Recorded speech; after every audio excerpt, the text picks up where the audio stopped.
శ్రీ గురుభ్యో నమ. జై శ్రీమన్నారాయణ అండి. ఈరోజు మనం అష్టమ శని గురించి తెలుసుకుందాం. అష్టమ శని గోచారంలో చంద్రుడు సింహరాశిలో ఉన్నట్టయితే ఇప్పుడున్నటువంటి 2025వ సంవత్సరంలో శని మీనరాశిలో సంచారం చేస్తూ ఉన్నాడు. సింహం నుంచి మీనం వరకు లెక్క పెట్టుకున్నట్టయితే 8వ రాశి అవుతుంది. అందుకే అష్టమ శని అని అంటాం. అష్టమ శని వల్ల లేనిపోని ఇబ్బందులు ఎదురు కావడము, ఏ పనులైనా కానీ మధ్యలో వదిలిపోవడము, వచ్చేటువంటి పనులు కూడా రాకపోవడము, విద్యలో అభివృద్ధి చెందకపోవడము, మొండితనము పెరగడము, అహంకారం పెరగడము, దురాశకు పాల్పడము, మరియు తప్పు పనులు చేయాలనేటువంటి ఆలోచనలు రావడం, ఇదంతా కూడా అష్టమ శని వల్ల కలిగేటువంటి పరిహారాలు. ఈ అష్టమ శని అనేటువంటిది ప్రతి రాశిలో శని 2.5 సంవత్సరాల సంచారం ఉంటుంది. అంటే ఈ అష్టమ శని సూర్యుడు చంద్రుడు సింహరాశిలో ఉన్నటువంటి వారికి అందరికీ కూడా ఈ అష్టమ శని 2.5 సంవత్సరాలు ఉంటుంది. ఈ 2.5 సంవత్సరాలు కొద్దిగా జాగ్రత్తలు ఉండాలి. లేనిపోని అపోహలకు పోకుండా, లేనిపోని వారిని నమ్మి మోసపోకుండా మనము జాగ్రత్తలు తీసుకోవాలి. మరి ఈ శనికి మనము ఈ అష్టమ శని వల్ల కలిగేటువంటి ఉద్యోగాల్లో ఆటంకాలు రావడము, అడ్డంకులు రావడం, చేసే వృత్తి లోపల కూడా ఇబ్బందులు రావడం అనేటువంటిది ఉంటుంది. కావున ఈ అష్టమ శని వారు జాగ్రత్తలు తీసుకోవాలి. అలాగే అర్ధాష్టమ శని. ఈ అర్ధాష్టమ శని ఎవరికి ఉంది అనంటే ధనస్సు రాశి వారికి. అంటే చంద్రుడి నుంచి శని 4వ స్థానంలో ఉన్నట్టయితే, అంటే ఇప్పుడు గోచార రీత్యా శని మీనరాశిలో ఉన్నాడు కాబట్టి ధనస్సు రాశి వారందరికీ కూడా, ధనస్సు రాశిలో చంద్రుడు ఉంటే ధనస్సు రాశి వారందరికీ కూడా అర్ధాష్టమ శని ఉంటుంది. ఈ అర్ధాష్టమ శని కూడా 2.5 సంవత్సరములు ఉంటుంది. కావున వీరు కూడా ఎక్కువ పోకడలకు పోకుండా, మరియు ఎక్కువ అతిగా ఆవేశంతో ఆలోచనలు తీసుకోకుండా నిదానపడుతూ ఎప్పుడూ కూడా జాగ్రత్తలు తీసుకోవాలి. చెడు చేయాలనేటువంటి ఆశల్ని ఫస్ట్ వదిలిపెట్టుకోవాలి. నేనే సంపాదించాలి, నేనే బాగుండాలి అనేటువంటి స్వార్థం కూడా ఈ అర్ధాష్టమ శని అష్టమ శని వాళ్ళు ఉంచుకోకూడదు. కాబట్టి ఎవరికి కూడా అన్యాయం చేయాలి అనేటువంటి ఆలోచనలు పెట్టుకోవద్దు. అహంకారం అనేటువంటిది పెరగకుండా ప్రతినిత్యము ఇష్టదైవ ప్రార్థన చేసుకున్నట్టయితే అహంకారం పెరగకుండా ఉంటుంది. ఈ అహంకారం వల్ల దాంపత్య జీవితంలో కూడా గొడవలు రావచ్చు. ఈ గొడవల వల్ల మనశ్శాంతి అనేటువంటిది ఉండకుండా ఎప్పుడు ఏదో ఒక ఆలోచనలో ఉంటూ పరధ్యానంగా ఉండడం జరుగుతుంది. ఈ అష్టమ శని అర్ధాష్టమ శని వారికిద్దరికి కూడా మొదలుపెట్టినటువంటి కార్యక్రమాలు నిదానంగా జరుగుతాయి. తొందరపడితే ఏ పనులు కూడా జరగవు. శని కర్మ ఫలితాలను ఇస్తూ ఉంటాడు. కాబట్టి మన కర్మ ఫలితాలను మనకు ఒక క్రమశిక్షను నేర్పిపోతాడు. శని అనేటువంటిది క్రమశిక్షను నేర్పుతాడు. కష్టం అనేటువంటిది ఉంటుంది. కాబట్టి ఎవరికి కూడా అన్యాయం చేయాలి అనేటువంటి ఆలోచనలను రానిచ్చుకోకుండా చూసుకోవాలి. ఆ శని అట్లా చూసుకున్నట్టయితే శని బాధలన్నీ కూడా తగ్గుతాయి. శని వల్ల ఇబ్బందులు పడ్డప్పటికీ కూడా మనకు పోయేటప్పుడు శని వల్ల ఇబ్బందులు కలిగినప్పటికీ మనకు చివరికి అన్ని పనులు కూడా నెరవేరుతూ ఉంటాయి.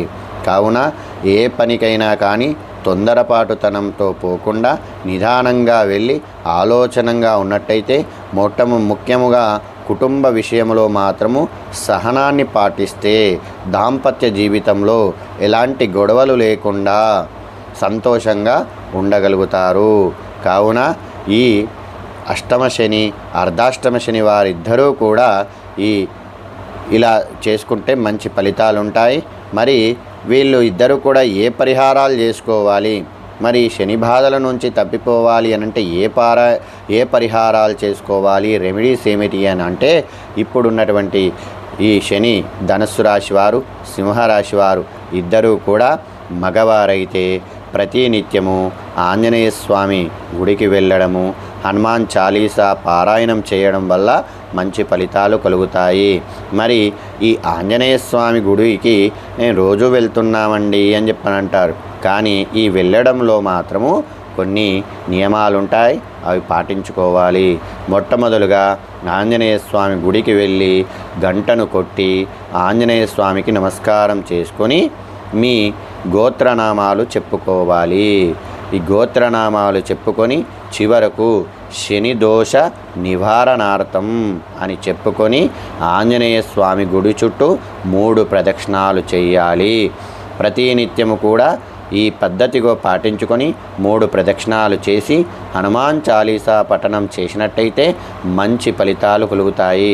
అయ్యో మాకు చదవడానికి రాదండి అని చెప్పంటే హనుమాన్ చాలీసా వినడం వల్ల కూడా మంచి ఫలితాలు ఉంటాయి. ఈ శని దోషం వల్ల పరిహారాలు అనేటువంటివి తగ్గుతూ ఉంటాయి. ఈ శని ఇబ్బందులు కలగకుండా ఉంటారు. అలాగే ఈ జొన్న రొట్టెలు మరియు జొన్న అన్నము, జొన్న రొట్టెలు కానీ జొన్న అన్నము కానీ ఆంజనేయ స్వామి గుడి దగ్గర ఉండేటువంటి యాచకులకు నమస్కారం చేసుకొని ఆ జొన్న రొట్టెలు జొన్న అన్నము దానము చేసి ప్రాతపక్షాలను చేసుకొని కాళ్ళు కడుక్కొని ఇంటికి వచ్చినట్టయితే శని వల్ల కలిగేటువంటి ఇబ్బందులు కూడా తగ్గిపోతాయి. మరొకసారి చెప్తానండి, జొన్న అన్నము కానీ జొన్న రొట్టెలు కానీ ఆంజనేయ స్వామి గుడి దగ్గర ఉండేటువంటి యాచకులు లేదా వెంకటేశ్వర స్వామి గుడి దగ్గర ఉండేటువంటి యాచకులకు దానము చేసి వాళ్ళకు నమస్కారం చేసుకొని దానం చేసి కాళ్ళు చేతులు కడుక్కొని ఇంటికి వచ్చినట్టయితే మంచి ఫలితాలు శని వల్ల ఇబ్బందులు కలగకుండా ఉంటాయి. అయితే ఆడవాళ్ళు చేయవలసినవి ఈ శనిదోష నివారణకి, శని వల్ల ఇబ్బందులు కలగకుండా ఉండడానికి ఈ ఆడవారు ప్రతి శనివారం కూడా వెంకటేశ్వర స్వామి పూజలు చేసుకొని వడాపప్పు పానకము నైవేద్యము పెట్టి గోవిందనామాలు, వెంకటేశ్వర స్వామి అష్టోత్తర శతనామాలు చదువుకున్నట్టయితే మంచి ఫలితాలు కలుగుతాయి. శని వల్ల ఇబ్బందులు అనేటువంటివి తప్పుతూ ఉంటాయి. మరొకసారండి, ప్రతి ఆడవాళ్ళందరూ కూడా ఈ సింహరాశి ధనుస్సు రాశి ఆడవాళ్ళు ప్రతి శనివారం కూడా వెంకటేశ్వర స్వామి పూజలు చేసుకొని వడాపప్పు పానకం నైవేద్యము పెట్టి గోవిందనామాలు, వెంకటేశ్వర స్వామి అష్టోత్తర శతనామాలు చదువుకున్నట్టయితే ఈ శని వల్ల కలిగేటువంటి ఇబ్బందులన్నీ కూడా తొలగిపోతాయి. ఉభయులు ఇద్దరూ కూడా, ఆడవారు అండ్ మగవారు ఇద్దరూ కూడా కాలభైరవ దర్శనము, కాలభైరవ అష్టకము చదువుకున్నట్టయితే మంచి ఫలితాలు, శని వల్ల కలిగేటువంటి ఇబ్బందులన్నీ కూడా తొలగిపోతాయి. ఈ కాలభైరవ అష్టకము, కాలభైరవ దర్శనము ఉభయులు ఆడవారు మరియు మగవారు ఇద్దరిట్లలో ఎవరైనా చేసుకోవచ్చు. ఎవరిదైతే సింహరాశి ధనుస్సు రాశి అవుతుందో వారు ఈ పరిహారాలు చేసుకోవాలి. ప్రతిసారి ఈ పరిహారాలు చేసుకున్నట్టయితే మంచి ఫలితాలు కలుగుతాయి. అలాగే వృద్ధాశ్రమంలో ఉన్నటువంటి వారికి సేవలు చేయడము లేదా ఆహారం అందించడము, భోజనాలు పెట్టడం వల్ల ఈ శని వల్ల కలిగేటువంటి ఇబ్బందులన్నీ కూడా తొలగిపోతాయి. వృద్ధాశ్రమంలో వృద్ధులకు సేవ చేయడము మరియు భోజనాలు పెట్టడం వల్ల కూడా శని దోష పరిహారాలు కలుగుతాయి. శని వల్ల కలిగేటువంటి ఇబ్బందులు తొలగిపోతాయి. ఇదండి ఈ అష్టమ శని, అర్ధాష్టమ శని సింహరాశి వారికి మరియు ధనుస్సు రాశి వారికి ఈ 2025వ సంవత్సరము అంటే శని మీనరాశిలో సంచరిస్తున్నంతసేపు ఈ 2.5 సంవత్సరాలు కూడా ఈ అష్టమ శనేమో సింహరాశి వారికి, అర్ధాష్టమ శనేమో ధనుస్సు రాశి వారికి నడుస్తూ ఉంటుంది. ఇది ఈరోజండి జై శ్రీమన్నారాయణ అండి. నన్ను ఆదరిస్తున్న మీ అందరికి కూడా కృతజ్ఞతలండి. జై శ్రీమన్నారాయణ. నా ఛానల్ సబ్స్క్రైబ్ చేసుకోండి, లైక్ చేయండి, షేర్ చేయండి.